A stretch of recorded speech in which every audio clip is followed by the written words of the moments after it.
Hello everyone.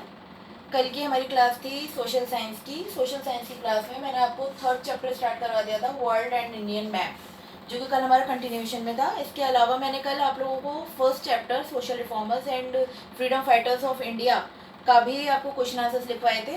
आज के chapter में हम अभी वर्ल्ड एंड इंडियन मैप के थ्योरेटिकल पढ़ेंगे एंड देन उसके बाद मैं आपको लेसन 2 के क्वेश्चन आंसर्स दूंगी। और मैप के रिगार्डिंग, इंडियन मैप के रिगार्डिंग हम कल पढ़ेंगे। कल मैं आपको समझाऊंगी मैप में किस तरीके से लाइन फॉर्मेशन होता है, किस तरीके से आइकन्स का यूज़ होता है, क्या कलर यूज़ होते हैं, क्या बैकड्रॉप यूज़ होता है, वो सब कुछ कल मैं आपको मैप के थ्रू समझाऊंगी। फर्स्ट जो हमने अभी लिखा हुआ है वो समझ लेते हैं। The country in the early 18th century was gradually annexed by the East India Company and following the 1857 revolt passed under the control of the British Crown। 18th century की बात है, हमारे देश में लगातार बहुत सारे परिवर्तन हो रहे थे और ईस्ट इंडिया कंपनी का हमारे देश में आगमन हो चुका था। 1857 का की जो क्रांति थी वो इसी बात का परिणाम थी, जो ब्रिटिशर्स के क्रोध में या उनके हमारे ऊपर अनौपचारिक तरीके से अपने रूल्स एंड रेगुलेशन थोपने की वजह से पहली क्रांति की चिंगारी 1857 में फूटी थी। Following independence in 1947, India embarked on a policy reforms under its democratic leadership। 1947 में हमारे देश के आज़ाद होने के बाद इंडिया ने डेमोक्रेटिक लीडरशिप की पॉलिसी बनाई, यानी कि स्वतंत्रता, किसी की परतंत्रता नहीं। और हमारा जो देश है वो गणराज्य है। सरकार, जनता को पूरा हक है कि वे अपना प्रतिनिधि खुद चुने। डेमोक्रेसी का मतलब ही यही होता है, जहाँ कोई तानाशाह नहीं होता, जहाँ एक इंसान को राजा बना करके आपके ऊपर नहीं डाल दिया जाता, जहाँ पे बाकायदा चुनाव होते हैं और बाकायदा जनता खुद चुनती है कि वो किसको अपने नेता के रूप में, किसको अपने प्रतिनिधि के रूप में देखना चाहती है।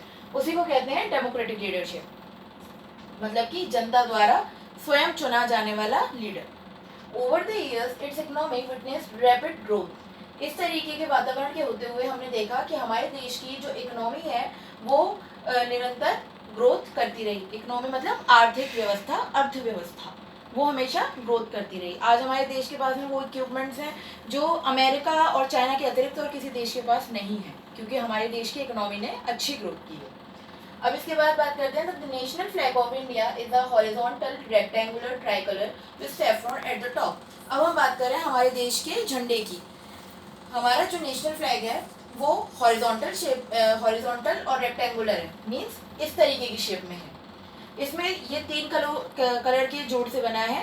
सैफ्रन यानी कि ऑरेंज कलर, बजरंगी कलर जिसको आप, बसंती कलर जिसको आप कहेंगे, सैफ्रन कलर, वाइट कलर और ग्रीन कलर। और वाइट कलर में बीच में गोल अशोक चक्र है जिसमें 24 तीलियां हैं और व्हील है वो नेवी ब्लू कलर का, जो कि व्हाइट धारी के बिल्कुल सेंटर में दिखाई देता है। फ्लैग सभी बच्चों ने देखा होगा, इंडिया का फ्लैग, तो उसके बारे में यहाँ पे बताया गया है। अभी इसमें मैं इतना ही आपको क्लियर कर रही हूँ जो बोर्ड पे लिखा हुआ है। बाकी इसके आगे ये कब हम लोगों ने उसको अडॉप्ट किया, कब हमारे देश का जो झंडा था वो फाइनल हुआ, वो सारी बात मैं अभी नेक्स्ट जब नोट्स लिखूंगी तब बताऊंगी। अभी जो मैंने पढ़ा वो ये लिखा हुआ है, मैं एक बार आपको डिक्टेट और कर देती हूँ। The country in the early 18th century was gradually annexed by the East India Company and following the 1857 revolt passed under the control of the British Crown। British crown के अंतर्गत ये लड़ाई लड़ी गई थी और उनके ब्रिटिशर्स के कानूनों से, नियमों से अपमानित होकर, तिरस्कृत पाकर अपने आप को इंडियंस ने इस क्रांति को किया था। Following independence in 1947, India embarked on a policy reforms under its democratic leadership. Over the years, its economy witnessed rapid growth। हमारे देश की इकोनॉमी ने 1947 से लेकर के आज तक कंटिन्यूसली ग्रोथ की है और हमारे देश की जनता स्वयं अपना प्रतिनिधि चुनती है। इसीलिए हर 5 साल में हमारे देश में चुनाव होते हैं, चाहे वे मुख्यमंत्री के चुनाव हो, चाहे वे प्रधानमंत्री के चुनाव हो। The national flag of India is a horizontal rectangular triangular with saffron at the top। हमारे देश का जो झंडा है वो रेक्टेंगुलर शेप में है और इसमें 3 कलर पाए जाते हैं। सैफ्रन यानी बसंती कलर जो कि सबसे ऊपर वाली लाइन में है, सेकंड है वाइट कलर जो बीच में है और ग्रीन कलर सबसे नीचे है। वाइट कलर में बीच में अशोक चक्र पाया जाता है जिसमें कि 24 तीलियां हैं और ये एक तरीके का व्हील नुमा आकृति का है और ये सेंटर में है, हमारे झंडे के सेंटर में पाया जाता है। ये इतना मैंने इस पे लिखा हुआ है बोर्ड पे। अभी पहले आप इसको नोट कीजिए जल्दी से, फिर मैं नेक्स्ट नोट आपको नोट करवाऊंगी।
कर लिया है, तो अब मैं नेक्स्ट नोट्स आप लोगों को नोट करवाना चाहती हूँ, क्योंकि अभी अभी आगे भी चैप्टर को इसको कंटिन्यू करना है। चैप्टर काफ़ी लेंथी है, तो जल्दी जल्दी इसको कंप्लीट भी करना ज़रूरी है। और अभी हम सिर्फ थ्योरेटिकल पोर्शन कर रहे हैं, अभी इसके बाद मुझे मैप का पोर्शन भी आप लोगों को कंप्लीट करवाना है, तो थोड़ा जल्दी बट समझना भी है। अगर फिर भी कोई पॉइंट में आप लोगों को कोई क्लियर करने में कोई दिक्कत हो तो आप उससे कभी भी पूछ सकते हैं।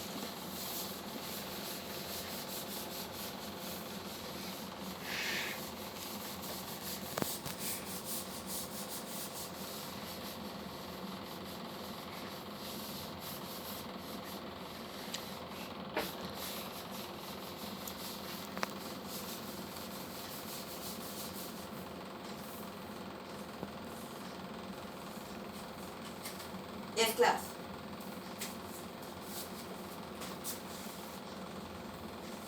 The Indian flag was officially adopted on 22nd जुलाई 1947। हमने हमारे देश का जो झंडा है उसको ऑफिशियली 22 जुलाई 1947 में अडॉप्ट कर लिया था कि ये हमारे देश का झंडा है, ये हमारे देश का राष्ट्रीय ध्वज है। अब इसके बाद हम पढ़ेंगे information on India, location and features. अब हम पढ़ेंगे इंफॉर्मेशन ऑन इंडिया। इसके अंदर हमारा टॉपिक है लोकेशन एंड फीचर्स, मतलब हमारे देश के जो लोकेशंस हैं देखने लायक और फीचर्स जो भी हैं, मतलब हमारे देश के पड़ोसी देश कौन से हैं, राज्य कौन से हैं, हमारे जो इंडिया की बॉर्डर्स हैं, वो सब कुछ। ये हेडिंग है, ओके। और ये जो हमारा राष्ट्रीय ध्वज के बारे में बात कर रहे थे वो लाइन हमारी यहाँ खत्म हो गई। मीन्स अब आप जो नेक्स्ट नोट शुरू करेंगे वो नेक्स्ट पैराग्राफ से शुरू करेंगे, ये हेडिंग डालने के बाद। India is located in South Asia. Explore South Asia map. The Indian subcontinent is bordered by the Indian Ocean,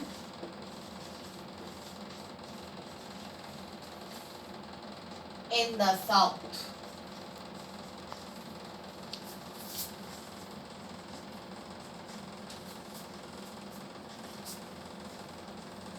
The Arabian Sea, in the southwest.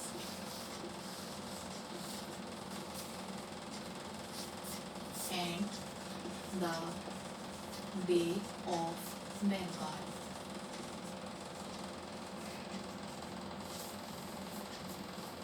in the southeast. ये मैं आपको दिशाएं बता रही हूँ कि हमारे देश की बाउंड्रीज कहाँ से कौन कौन सी हैं, साउथ में किधर से, साउथ वेस्ट में किधर से, ये सब कुछ। और मैप में मैं आपको ये क्लियर कर दूंगी।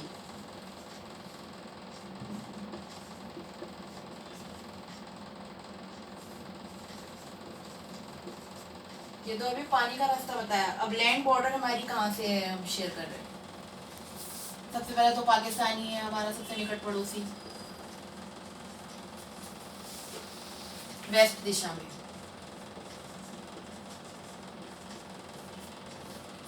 China, Nepal, Bhutan,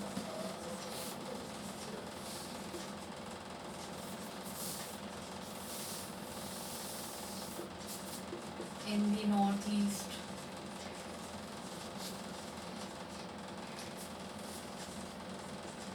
and Burma and Bangladesh in the east, Sri Lanka and the Maldives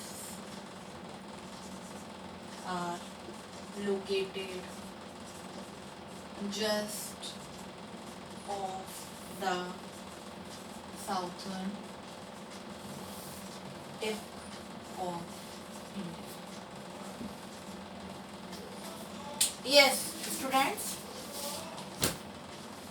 देखिए समझिए क्या लिखा हुआ है। हमने दिशाएं लिखी हैं इसमें कि किस तरफ इंडिया के चारों तरफ एक्चुअली क्या है। इंडिया अपने लैंड एरिया को जो है वो नेपाल, चाइना, भूटान, पाकिस्तान इन सारे देशों से शेयर करता है। इसके अलावा श्रीलंका, मालदीव्स ये साउथर्न टिप पे आते हैं। पहले पूरा समझ लीजिए, यहाँ तक तो समझ में आ गया सब बच्चों को। The Indian flag was officially adopted on 22 जुलाई 1947। ये हमारा जो पैराग्राफ चल रहा था फ्लैग वाला, उसकी लास्ट लाइन थी कि हमारा जो इंडियन फ्लैग था वो हमने ऑफिशियली 22 जुलाई को 1947 को अडॉप्ट कर लिया था। अब हमारा नेक्स्ट पॉइंट शुरू होता है information on India location and features. हमने इंडिया के लोकेशन और फीचर्स के बारे में जानना है। India is located in south Asia. India जो है मैप के अंदर वो साउथ एशिया में नजर आता है। Explore South Asia map, South Asia जो दिशा है उसी में ये नजर आता है। The Indian subcontinent is bordered by the Indian Ocean in the south, the Arabian Sea in the south west and the Bay of Bengal in south east. हमारा जो देश है वो किस किस समुद्र तटों से घिरा हुआ है वो बताया है। इंडियन ओशन साउथ में, अरेबियन सी साउथ वेस्ट में और Bay of Bengal south east में। इसके अलावा इंडिया जो है वो अपना लैंड बॉर्डर पाकिस्तान वेस्ट में, China, Nepal, Bhutan north east में, बर्मा और बांग्लादेश ईस्ट में, Sri Lanka and Maldives are located just off the southern tip of India. यानी कि श्रीलंका और मालदीव्स साउथर्न टिप पे इंडिया की पे लोकेटेड हैं। ये हमने दिशाएं बताई हैं अभी थ्योरेटिकली, ये आप नोट कर लीजिए। इसके बाद मैं आपको मैप के थ्रू इसको क्लियर कर दूंगी। ओके क्लास, पहले इसको जल्दी से नोट कर लीजिए।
यस क्लास, ये आप देख सकते हैं, ये मैंने चार्ट यहाँ पे मार्क कर दिया है और जो मैंने अभी आपको थ्योरेटिकली समझाया है वो मैं आपको मैप्स के थ्रू समझाऊंगी।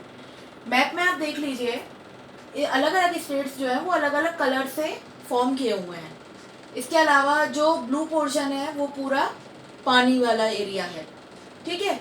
इसके अलावा इसमें ये क्लियर किया हुआ है जो मतलब बड़े बड़े जो शहर हैं या कंट्रीज हैं उनके नाम जो है वो बहुत अच्छी तरीके से लिखे हुए हैं। देखिए ये मैंने बताया, चीन जो है वो ईस्ट में है, नॉर्थ ईस्ट में चीन, नेपाल और तिब्बत, भूटान, ये सारे हमारे नॉर्थ ईस्ट के पड़ोसी हैं।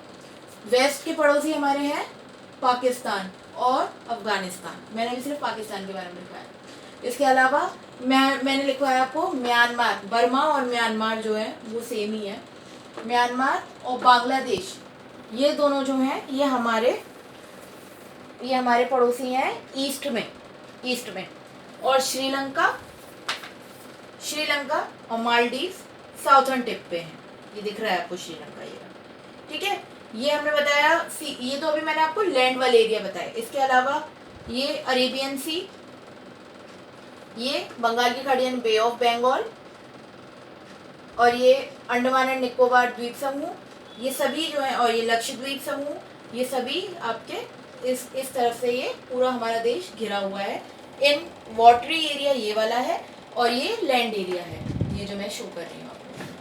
ठीक है, इसके अलावा ये मेन स्टेट्स हैं, ये ये जम्मू कश्मीर है, ये लद्दाख है, हिमाचल प्रदेश, हरियाणा, उत्तराखंड, ये उत्तर प्रदेश का एरिया है, ये उत्तर प्रदेश है। तो ये भी दो पार्ट्स में है, ये उत्तराखंड हो गया है, तो ये एक्चुअली में पूरा ही यूपी, पर अब यूपी जो है वो दो पार्ट्स में डिवाइड हो गया, तो ये उत्तराखंड हो गया जिसमें देहरादून हरिद्वार आता है, और ये पूरा यूपी का पोर्शन है, ये इतना। ये बिहार है, ये झारखंड, पश्चिम बंगाल, छत्तीसगढ़, उड़ीसा, मध्य प्रदेश, राजस्थान, गुजरात, महाराष्ट्र, तेलंगाना, कर्नाटक, आंध्र प्रदेश, ये गोवा, बहुत छोटा सा है गोवा, बॉम्बे से जरा सा मिला हुआ है, ये ग्रीन पोर्शन, ये नोट कर रहे हैं आप लोग, ये छोटा सा, ये गोवा है, बिल्कुल छोटा सा टापू होगा।